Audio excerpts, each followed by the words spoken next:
Learning history is of the utmost importance for our students. We should teach them the nature of communism in our schools. Our younger generations were not only born in peacetime, but also in a free society with a republic form of government. They have never experienced a life without individual freedom. Within this sheltered environment, many have a lack of knowledge concerning what has made the United States the great nation it has become.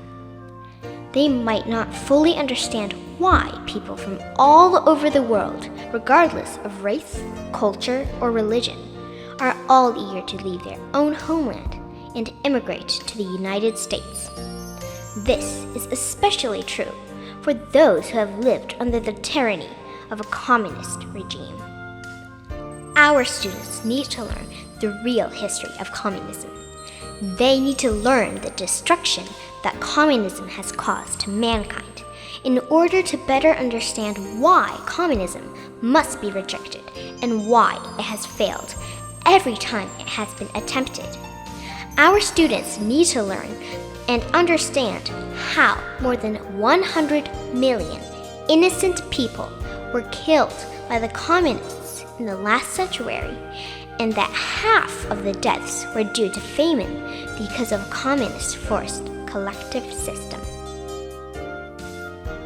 I'm quite concerned when I see how our great country, the United States of America, has been largely infiltrated by the communist China and is now rapidly moving towards socialism. New immigrants like me from a communist regime such as China have already experienced the failure of socialism firsthand, and many have suffered tremendously under that tyranny system. Why don't we then learn these painful lessons? Why should we repeat this most horrible catastrophe in human history? Because of my deep love for America, this precious land of the free, the land I call home.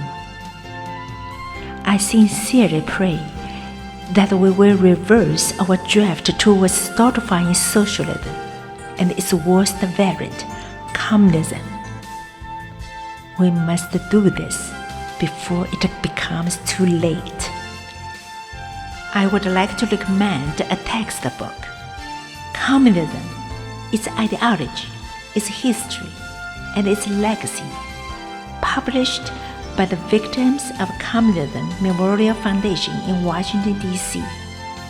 If there are any teachers who are interested in including these principles as part of a course, they can contact this organization directly to obtain a free copy.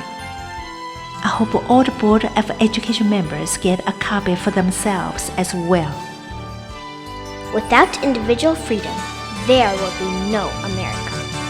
For the sake of our children's future, we must begin to teach our students the real history of communism. We all must learn from it to be wise and responsible by firmly defending individual freedom. We must avoid making the same disastrous mistakes again in our time. May God bless and protect the United States of America.